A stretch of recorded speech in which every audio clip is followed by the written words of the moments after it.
رب اشرح لي صدري ويسر لي امري واحلل عقدة من لساني يفقهوا قولي۔ حضرات، اب ہم 10ویں پارے کو شروع کرنے جا رہے ہیں۔ 10ویں پارے کی ابتدا میں مال غنیمت کی تقسیم کا طریقہ بتایا جا رہا ہے۔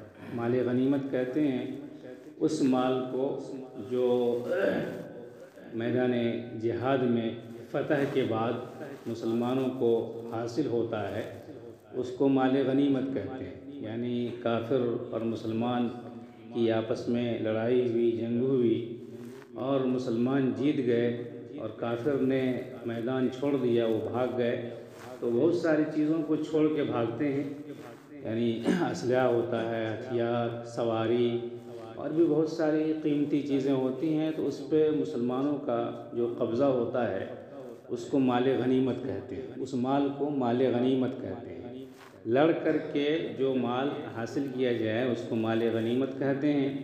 اور بسا اوقات ایسا بھی ہوتا ہے کہ دو فوج آمنے سامنے ہوئی اور کافر لڑے بغیر بھاگ نکلے، میدان چھوڑ کے بھاگ گئے، تو لڑنا نہیں پڑا۔ اس میں جو مال حاصل ہوتا ہے اس کو فے کہتے ہیں۔ تو یہ مال غنیمت جو مسلمانوں کو حاصل ہو رہا ہے، پے در پے جنگیں ہو رہی تھی، فتوحات حاصل ہو رہی تھی، تو اللہ تعالیٰ نے مال غنیمت کے بارے میں یہ حکم دیا، اعوذ باللہ من الشیطان الرجیم، وَاعْلَمُوا أَنَّمَا غَنِمْتُم مِّن شَيْءٍ فَأَنَّ لِلَّهِ خُمُسَهُ وَلِلرَّسُولِ وَلِذِي الْقُرْبَى وَالْيَتَامَى وَالْمَسَاكِينِ وَابْنِ السَّبِيلِ۔ جان لو اے مسلمانوں کہ جو کچھ تم مال غنیمت میں سے حاصل کرتے ہو تو اس میں سے 5واں حصہ اللہ کے لیے ہے اور اللہ کے رسول کے لیے ہے اور ان کے رشتہ داروں کے لیے، قرابت داروں کے لیے اور یتیموں کے لیے اور مسکین کے لیے اور مسافر کے لیے ہے۔ بہرحال یہ مال غنیمت کا جو تقسیم کا طریقہ اللہ نے بتایا وہ یہ کہ اس میں سے نبی اپنی ذات پر خرچ کریں گے، نمبر 2 اپنے ان قرابت داروں پر خرچ کریں گے جنہوں نے ہر حال میں شروع سے خدا کے حکم کے مطابق آپ کی مدد کی، نمبر 3 یتیموں پر، نمبر 4 حاجت مند مسلمانوں پر، نمبر 5 ضرورت مند مسافروں پر۔ آگے اللہ تعالیٰ نے ایک بات یہ بتائی کہ انسان کی نیت اور انسان کا اعتقاد جب تک ٹھیک رہتا ہے تو اللہ تعالیٰ اپنی نعمت کو نہیں چھینتے ہیں، اور جب انسان کی نیت میں فتور آ جاتا ہے، گڑبڑی آ جاتی ہے، تو پھر اللہ تعالیٰ دی ہوئی نعمت کو چھین لیتے ہیں۔ آگے جنگ کی تیاری کا حکم دیا اللہ نے۔ جنگ کے موقع پر اللہ تعالیٰ نے مسلمانوں کو دشمنوں سے لڑنے کے لیے ہر طرح سے تیاری کا حکم دیا، اور زمانے کے حساب سے سواری، قوت، طاقت اور ہتھیار کے جملہ اقسام سے لیس ہونے کا حکم دیتے ہوئے اللہ نے فرمایا، وَأَعِدُّوا لَهُم مَّا اسْتَطَعْتُمْ، جتنی تمہارے پاس استطاعت ہے ان کے ذریعے تم تیاری کرو۔ آگے اللہ نے مہاجرین و انصار کی تعریف کرتے ہوئے فرمایا کہ بے شک وہ لوگ جنہوں نے ایمان قبول کیا اور ہجرت کی اور جان و مال سے جہاد کیا، اور وہ لوگ جنہوں نے مہاجرین کو پناہ دیا اور ان کی مدد کی، وہ ایک دوسرے کے رفیق اور دوست ہیں اور سچے مسلمان ہیں، اور ان کے لیے آخرت میں مغفرت اور دنیا میں عزت و سربلندی ہے۔ یہاں پر سورہ انفال مکمل ہو گئی ہے۔ اب آگے دوسری سورہ اسی پارے میں جو شروع ہو رہی ہے اس کو سورۃ توبہ کہتے ہیں۔ سورۃ توبہ ہم لوگ تلاوت کرتے ہیں۔ سورۃ توبہ کی پہلی سورۃ توبہ قرآن کی پہلی وہ سورہ ہے جس کے شروع میں بسم اللہ الرحمن الرحیم نہیں ہے۔ آپ جو تلاوت کرتے ہوں گے دیکھا ہوگا کہ الحمدللہ سے لے کے ناس تک ہر سورہ کے شروع میں بسم اللہ ہے، لیکن سورہ توبہ کے شروع میں بسم اللہ الرحمن الرحیم نہیں ہے۔ اس کی کیا وجہ ہے؟ اس کی بہت ساری وجہ ہے، مفسرین نے، علماء نے بیان کی ہیں، لیکن خاص طور سے 2 بات جو سمجھ میں آتی ہے وہ یہ کہ اس سے پہلے اللہ نے جو سورہ انفال بیان کیا ہے اس کے مضامین، اس کے احکام، اس کی آیتیں اور اس سورہ کی آیت سورہ توبہ کی آیت تقریباً ملتی جلتی ہیں، اس میں بھی جہاد کا حکم ہے، بدر کا تذکرہ ہے، منافقین کا تذکرہ ہے، یہودیوں کی بدماشی کا تذکرہ ہے، آخرت کی تیاری کرنے کا حکم دیا گیا ہے، وغیرہ وغیرہ۔ وہی ساری باتیں تقریباً الفاظ کو بدل کر کے اللہ نے سورہ توبہ میں بھی حکم دیا ہے۔ اسی لیے سورہ انفال کی بسم اللہ کو سورہ توبہ کے لیے کافی سمجھا گیا، الگ سے بسم اللہ نہیں لکھا گیا۔ دوسری وجہ یہ لکھی ہے کہ اس سورہ کو اللہ نے مشرکین اور منافقین پر غضب اور غصہ کے ساتھ نازل کیا ہے، اور شروع ہی آیت ہو رہی براءۃ من اللہ، اللہ کی طرف سے برات کا اعلان ہو رہا ہے۔ اس لیے جب غصہ کی حالت میں کوئی حکم دیا جائے گا تو وہاں پر الرحمن الرحیم کا تذکرہ مناسب نہیں ہوگا، اسی لیے بسم اللہ کا تذکرہ سورہ توبہ کے شروع میں نہیں ہوگی۔ آگے اللہ تعالیٰ نے فتح مکہ کا ذکر فرمایا ہے، اور اس کے بعد سن 9 ہجری میں 10ویں تاریخ کو ذی الحجہ کی 9ویں یا 10ویں تاریخ کو اللہ نے یہ اعلان فرمایا کہ اللہ اس کے رسول مشرکین سے بری ہیں، لہذا اے مکہ والو اگر تم توبہ کر لیتے ہو اور شرک سے باز آ جاتے ہو تو ٹھیک ہے، ورنہ اگر نہ مانو گے تو سمجھ لو اللہ کو عاجز نہیں کر سکتے ہو، اور کافروں کو سخت عذاب کی بشارت سنا دو۔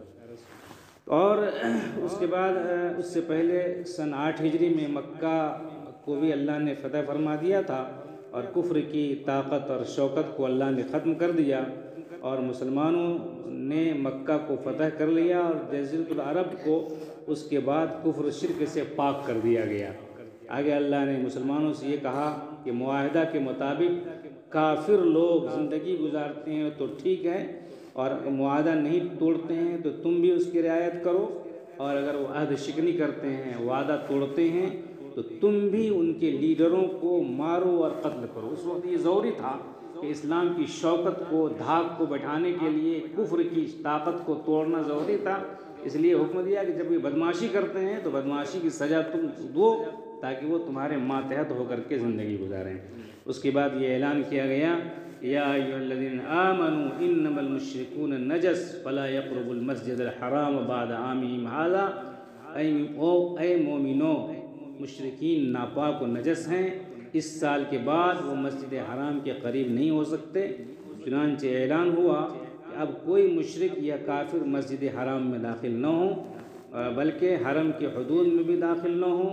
اس کے بعد حضرت عمر رضی اللہ عنہ نے اپنے دور خلافت میں باضابطہ یہ اعلان کر دیا کہ جزیرۃ العرب کو خالی کر دیا جائے، یہودیوں کو، نصارہ کو، اور کافر کو اور مشرکین کو وہاں سے خالی کرایا گیا، اور مکہ کی پاک سرزمین کو کفر کی ناپاکی سے ہمیشہ کے لیے پاک کر دیا گیا۔ اس کے بعد اللہ تعالیٰ نے سونا، چاندی، مال و دولت جمع کرنے والوں کو مخاطب کرتے ہوئے اللہ تعالیٰ نے بڑی دھمکی دی ہے اور کہا ہے الذین یکنزون الذھب والفضة ولا ينفقونها فی سبیل اللہ فبشرہم بعذاب علیم۔ وہ لوگ جو سونا جمع کرتے ہیں، چاندی گاڑ کے رکھتے ہیں، دولت کو جمع کر کے رکھتے ہیں، اس کو اللہ کے راستے میں خرچ نہیں کرتے ہیں، تو ان کو تم عذاب علیم کی بشارت سنا دو۔ عذاب علیم کی بشارت، عذاب علیم یعنی دردناک عذاب۔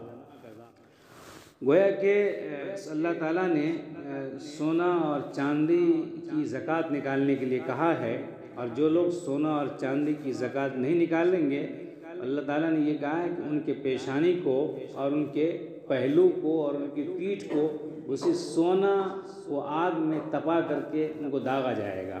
اس کی کیا وجہ ہے کہ پیشانی کو داغیں گے، پہلو کو داغیں گے، پیٹھ کو؟ مفسرین نے، علماء نے یہ لکھا ہے کہ چونکہ جب کوئی آتا ہے مال وصول کرنے کے لیے، زکوٰۃ کا مطالبہ کرنے کے لیے، تو سونا اور چاندی والے کی پیشانی پر سب سے پہلے اثر پڑتا ہے کہ کون آ گیا میرے پاس۔ اس کے بعد وہ ایسے مڑتا ہے نکلنے کے لیے، پھر پیٹھ پھیر کے وہ آگے بڑھ جاتا ہے۔ یہ 3 چیزیں ظاہر ہوتی ہیں۔ اللہ نے کہا کہ ٹھیک ہے کر لو، تو ان تینوں کو ہم داغیں گے قیامت کے دن، اس لیے نصاب کے مطابق زکوٰۃ دنیا میں تم ادا کر کے میرے پاس آؤ۔ آگے منافقین اور یہودیوں کی طرح کی بدماشی اور بہانہ بازی اور زبان سے اقرار اور دل سے ایمان و اسلام اور مسلمانوں سے نفرت، جنگ کے موقع سے سازش، نمازوں سے سستی اور خفیہ طور پر دشمنوں اور کافروں کے لیے کام کرنا وغیرہ کا تذکرہ کیا گیا ہے۔ منافقین سمجھتے تھے کہ ہمارے ارادے کو کوئی نہیں جانتا، مگر اللہ تعالیٰ وحی نازل کر کے اپنے نبی کو آگاہ فرما دیتے تھے، جس سے ہر موقع پر ان خبیث اور بدمعاشوں کو رسوائی ہوتی اور ذلت اٹھانی پڑتی تھی۔ آگے قرآن مجید میں اللہ تعالیٰ نے زکوٰۃ کے خرچ کرنے کی جگہ بتایا ہے، باضابطہ اعلان کیا ہے۔ یہ نہ نبی نے طے کیا ہے، نہ علماء نے، نہ مسلمانوں نے، خود اللہ نے قرآن مجید میں زکوٰۃ کے مصرف کو طے کر دیا ہے کہ زکوٰۃ کن لوگوں کو دیا جائے گا۔ چنانچہ اللہ تعالیٰ قرآن میں فرماتے ہیں، بالکل آخر میں سورہ 10ویں پارے کے بالکل لاسٹ میں آخر میں فرماتے ہیں، اعوذ باللہ من الشیطان الرجیم، انما الصدقات للفقراء والمساکین والعاملین علیہا والمؤلفة قلوبهم وفي الرقاب والغارمین وفی سبیل اللہ وابن السبیل۔ یہ 8 طرح کے مصارف ہیں۔ زکوٰۃ کن کو دیا جائے گا، اس کی تعیین اللہ نے خود کر دیا ہے۔ اللہ تعالیٰ فرماتے ہیں زکوٰۃ کا مال 8 قسم کے لوگوں کو دیا جائے گا، 8 قسم کے لوگوں کو دیا جائے گا۔ نمبر 1، فقراء کو۔ فقراء کن کو کہتے ہیں؟ جن کے پاس کچھ بھی مال نہ ہو، ان کو فقراء کہتے ہیں، ان کو زکوٰۃ دیا جائے گا۔ نمبر 2، مساکین کو۔ مساکین کس کو کہتے ہیں؟ مساکین جن کے پاس تھوڑا بہت مال ہو لیکن ضرورت پوری نہ ہوتی ہو، اس کو مساکین کہتے ہیں۔ اور جس کے پاس کچھ نہ ہو اس کو فقراء کہتے ہیں۔ 2 ہو گئے۔ نمبر 3، عاملین کو۔ عاملین کو زکوٰۃ کا مال دیا جائے گا۔ عاملین کس کو کہتے ہیں؟ وہ لوگ جو اسلامی حکومت کی طرف سے صدقہ و زکوٰۃ وصول کرنے پر متعین و مامور ہیں۔ یعنی اسلامی حکومت ہے، امیر المومنین نے کچھ لوگوں کو مختلف علاقے میں زکوٰۃ اور صدقہ وصول کرنے کے لیے بھیجا ہے کہ تمہارا کام ہے اس علاقے کی زکوٰۃ وصول کر کے بیت المال میں داخل کرو، تو ان کی تنخواہ جو دی جائے گی تو زکوٰۃ کے مال سے دی جا سکتی ہے، اس کو عاملین اللہ نے قرآن میں کہا ہے۔ نمبر 4، مؤلفۃ القلوب۔ مؤلفۃ القلوب کون ہیں؟ یعنی وہ کافر جس کے اسلام لانے کی امید ہو۔ یعنی کچھ لوگ ہوتے ہیں کافر مسلمانوں سے گھل مل کے رہتے ہیں، مسلمان سے قریب ہوتے ہیں، قریب ہوتے ہوتے امید ہوتی ہے کہ اسلام میں داخل ہو جائے گا، تو ان کے اوپر زکوٰۃ میں سے کچھ خرچ کرنا تاکہ یہ سمجھے کہ اسلام ہمدردی کا مذہب ہے، اور وہ متاثر ہو کے مال کا اثر ہوتا ہے اسلام میں داخل ہو جائے، ان کو بھی زکوٰۃ کا مال دیا جا سکتا ہے۔ یا یہ کہ وہ لوگ جو اسلام لانے کے بعد کمزور ہیں تاکہ ان کو تھوڑا سا قوت پہنچے، تھوڑی قوت پہنچے، تھوڑا راستے پہ آ جائیں، تھوڑا مضبوط ہو جائیں، تو زکوٰۃ کے مال سے ان کو بھی دیا جائے گا۔ الرقاب کون ہے جس کو زکوٰۃ کا مال دیا جائے گا؟ یہ کون سا مصرف ہے؟ یعنی غلاموں کو آزادی دلانے کے لیے۔ کچھ لوگ غلام ہیں، یعنی اس زمانے میں تھے اور اس کو نجات حاصل کرنے، آزادی کے لیے اس کے پاس کوئی مال نہیں ہے، تو زکوٰۃ کا مال دے کر کے غلامی سے نجات دلا دینا اور مالک کو اس کی قیمت دے دینا تاکہ آزاد ہو جائے، تو اس میں بھی زکوٰۃ کا مال استعمال ہو سکتا ہے، یا قیدیوں کو رہا کرانے کے لیے وغیرہ۔ نمبر 6، غارمین کو زکوٰۃ کا مال دیا جا سکتا ہے۔ غارمین کون لوگ ہیں؟ یعنی وہ لوگ جن پر کوئی حادثہ آیا اور وہ مقروض ہو گئے، مالدار تھے، اچانک حادثہ آیا اور وہ مقروض ہو گئے، ظاہر بات ہے مقروض ہو گئے تو اب ان کے پاس پیسے نہیں ہیں، تو زکوٰۃ کا مال ان کو دے کر کے اور قرض سے نجات دلانے کی کوشش کرنا یہ بھی جائز ہے، وہ اس کو بھی زکوٰۃ کا مال دے سکتے ہیں۔ آگے آخری 7ویں نمبر پر فی سبیل اللہ، یعنی جہاد میں جانے والے کی مدد کے لیے، جو مسلمان جہاد میں لڑ رہے ہیں تو ان کو بھی زکوٰۃ کا مال دے سکتے ہیں۔ نمبر 8، ابن السبیل، یعنی وہ لوگ جو حالت سفر میں ہوں اور نصاب کا مالک نہ ہوں، ان کو بھی زکوٰۃ دے سکتے ہیں۔ ایک مالدار آدمی ہے، گھر میں پیسہ ہے لیکن چلا گیا دلی، اور راستے میں پیسہ ختم ہو گیا تو اس کو بھی زکوٰۃ کا مال لینا جائز ہو جاتا ہے، اس لیے کہ اس کے علاوہ کوئی صورت نہیں ہے، اور اگر اس کو کوئی زکوٰۃ کا مال دیتا ہے تو وہ ناجائز نہیں کرتا ہے، زکوٰۃ ادا ہو جائے گی چونکہ وہ گھر سے باہر ہے۔ آگے اللہ کی راہ میں خرچ کرنے والوں کا جو کوئی مذاق اڑاتا ہے تو اللہ نے کہا کہ ایسے لوگ منافق ہیں اور یہ منافقانہ ذہنیت کے حامل ہیں۔ آج بھی کچھ لوگ ہیں، اگر کسی نے مجلس میں 50,000 دے دیا اللہ کے راہ میں، لوگ دیکھیے یہ ریاکاری شروع ہو گئی، اور اگر کسی نے اس مجلس میں 10 روپیہ دیا، کچھ نہیں ملا تھا تو وہ جیبے میں رکھتے، کیوں نکالا 10 روپیہ؟ گویا کہ زیادہ خرچ کرنے والے کا بھی مذاق اڑانا اور کم خرچ کرنے والے کا بھی مذاق اڑانا یہ منافقوں کی علامت ہے، اور آج بھی ایسا ہوتا ہے۔ اللہ تعالیٰ نے اسی کے بارے میں یہاں پر خاص بات بتائی کہ صدقہ کرنے والوں کا مذاق اڑانا بری بات ہے۔ ایک مرتبہ حضور نے صدقہ کی ترغیب دلائی تو حضرت عبد الرحمن بن عوف اور عاصم بن عدی نے 4,000 درہم صدقہ میں دیا۔